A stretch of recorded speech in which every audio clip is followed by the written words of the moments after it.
I need you guys' help to help me introduce to you the very funny, one of my very best friends in the world. Clap it up for Maina Murumba, everybody.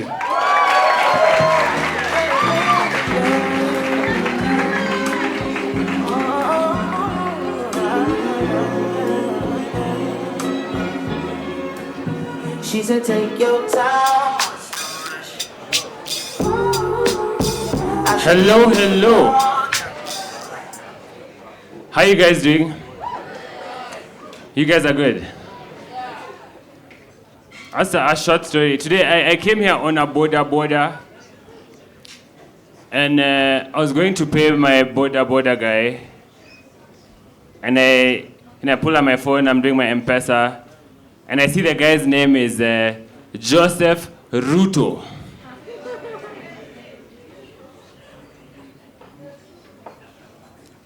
So I waited 4 minutes and reversed that transaction immediately.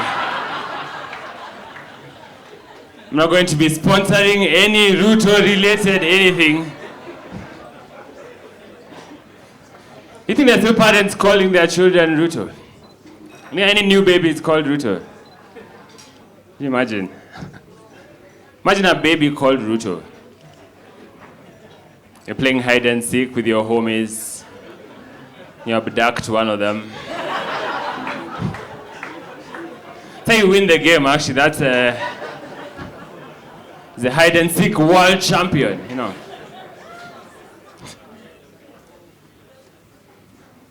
When do you guys think is the best time to be abducted? Like before or after you've eaten? Is it after you've eaten? Why do you say why before? Because if they drag you, you will be high. Is there a scientist in this? I suspect I'm being lied to. Okay, so if you have an empty stomach and then they drag you, so you want to enjoy the high during your abduction. You won't? Or you won't pee, so, okay. But I would argue, like, if you've eaten, then that's, you give them a hard time. You keep, no? All right. That's a fair point. I feel like the worst part about being abducted is after they release you, and obviously the first place to go is Twitter, to check if there's any hashtags with your name. Nothing is anything more disappointing than going to Twitter and there's no hashtag with you. I don't want to be abducted again, if I'm being honest. Or you come out and they're using a shitty picture of you just carrying their hose. I'm like, fuck, please. This is horrible, you know. Now, speaking of president, I don't understand why anyone would ever want to be president. I feel like it's a crazy job, you know. I don't even understand the requirements of being president. I've seen some of them, they don't make sense to me. First of all, you have to be Kenyan. To be Kenyan president, you have to be born in Kenya, you know. I've seen many people who are born in Kenya who are shitty people, you know. Also, you have to be 35 and above. Is that true? 35 and above? Or they changed that? I've never seen a 35-year-old and be like, this guy should be in charge of everything. Another requirement, which is a bit of an unspoken one, is you cannot be a single person and be president. You have to be in a relationship. You have to be a family person, you know. Because they can't call you for these G8 meetings. They're like, cheki, come na madem, hapa hivi kume. Kuna tu Angela Merkel peke yake, kuna dem moja hapa, dem moja.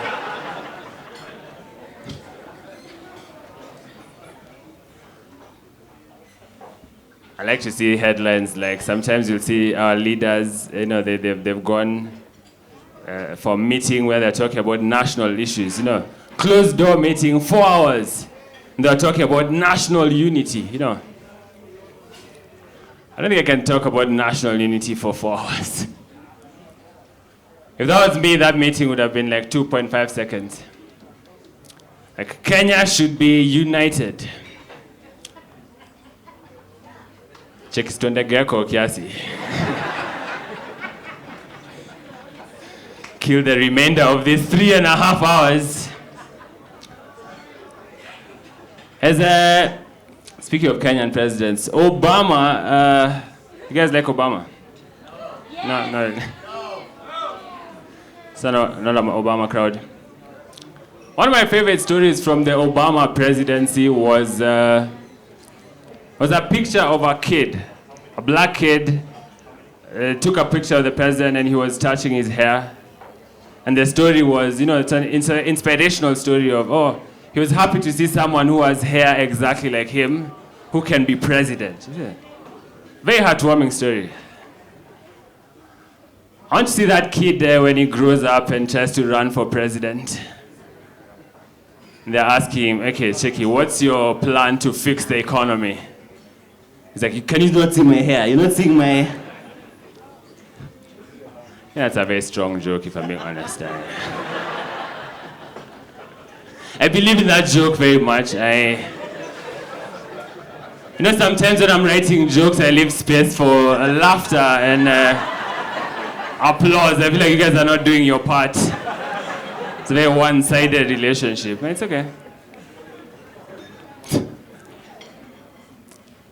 When I was a kid, I remember growing up, I was kind of lucky, my dad had fuck you money, I'd be like, Dad, please give me money. Fuck you! It was hard for us to have a conversation, if I'm being honest. Very poor conversational skills. I remember being a kid, and I remember one of my core memories as a kid. I remember there's a neighbor who was really cute. I had a crush on her, and I made out with her once. And then a few days later, I had a sore on my mouth. And I remember from class, they taught us one of the symptoms of HIV is a sore on the mouth. So for me, that was a complete, open and shut case. So for the next 3 years, I lived knowing I have AIDS. And I accepted it. I was actually at peace with it. I was like, yeah, you make bad decisions, you get punished.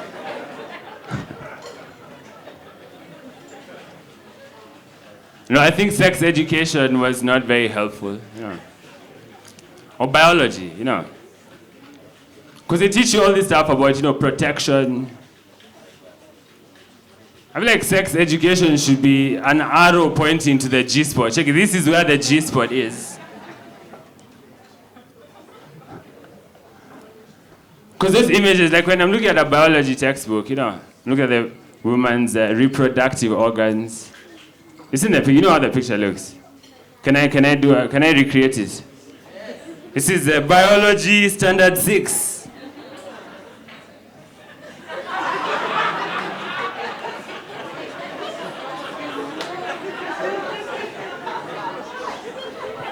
If you're just walking in, this is not an impression of Mike Tyson.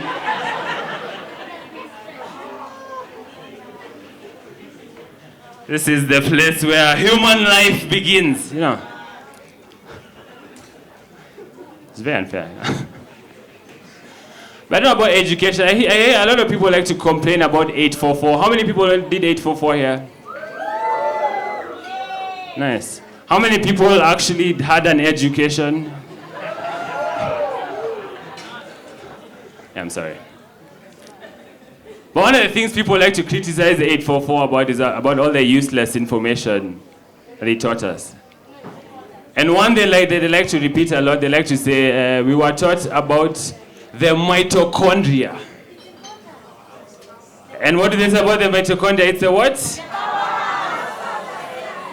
And you know what people say? Education is so bad, they wasted our time teaching us all this useless stuff about mitochondria spends its whole life giving you energy. Only for you to turn around and say, this is the most useless thing I've ever learned in my life. How do you think the mitochondria feels? No, hata wewe ingekuwa wewe, hata wewe. I'd have gone on strike. If I was the mitochondria, I'd shut down. No, business. Yeah, no? Alright. I like a bangi. Any bangi smokers in the building?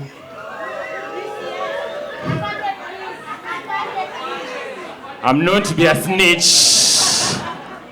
I'm wearing a wire. No, I like weed. Let me tell you the worst part about being a weed smoker. The worst part about being a weed smoker is when you save your weed guy's number on your phone and you get to see his WhatsApp stories. Anything more annoying than seeing your dealer's WhatsApp stories? The happy birthday, mom. Check it, fuck that bitch. Ever please bring me my bangi.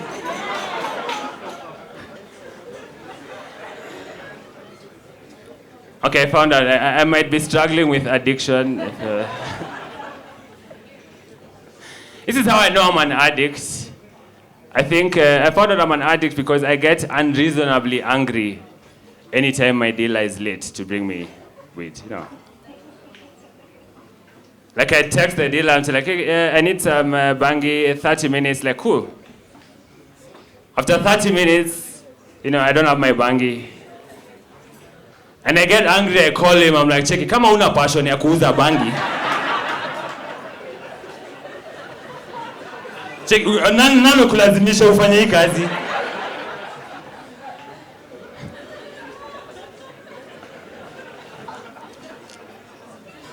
Shout out weed. Yeah.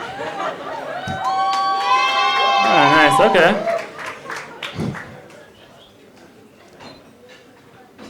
I've read this, I don't know if it's an unpopular opinion. Ladies, maybe you can back me up on this. A lot of women like to say men should not be gynecologists. Honestly, I support. I don't think men should not be gynecologists. I believe that. Except me. I think me, I should be allowed to be a gynecologist. It's my impression of me being at the gynecologist's office. Like, yeah, Karibu just walk in.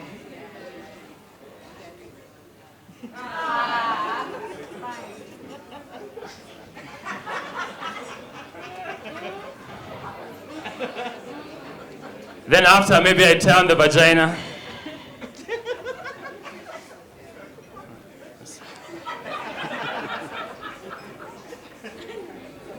Like, yeah, you need to come back every day for the next 9 months.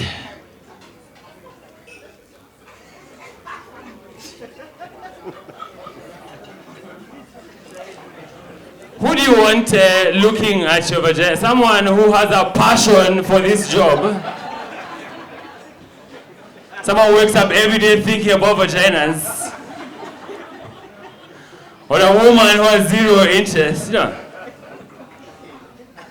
Or maybe lesbians should be allowed to be gynecologists. That one I would say. Okay, that joke is a very 50-50 if I'm being honest. 70-30, somewhere. Oh yeah. It's good to know. I finally quit smoking. Downhill single switch.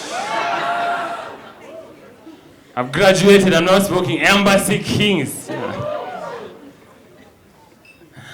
No, actually I did quit smoking. And it was because the cigarette packs were becoming too rude, you know. Because I remember a long time ago, they used to have the warning labels on the cigarette packs, and they're very, you know, casual, like, hey, cigarette smoking can be addictive. They show you a man on a horse. Yeah. I saw one picture they had on one of the downhill. They put a whole coffin on the... You guys have seen that? A coffin on the cigarette. I think at this rate, the next time they're going to just put a picture of your mother crying on the packet. You're disappointing this woman. You know. But I actually did succeed to quit smoking, but now I'm smoking vapes. I don't know if that's any better. Is that any better? But the thing about vapes is nobody knows what the long-term effects of that. The science is still not in, right? Because cigarettes, we know everything about cigarettes. You smoke, you're good, you get cancer. But we don't know what if vaping makes you Chinese? Nobody knows,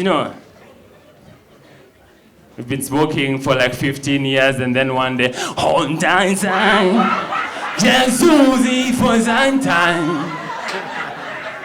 Would you like?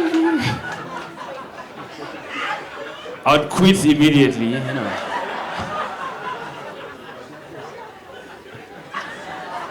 That would kind of suck, I don't know. But like China, I feel like China is a very organized country. Shout out China. My favorite thing about China is their one-child policy. Yeah. I like it. The what? Oh, yeah. I feel like it's very ambitious, so like at least worthy of respect for a country to be able to do family planning at that scale. I don't think Kenya government can be trusted with that kind of... Imagine any time you get pregnant, you have to go to Huduma Center. Check watu wa ID ni line, watu wa mimba, please.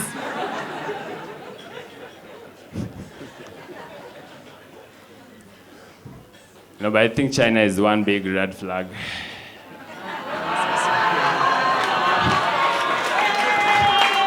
Okay.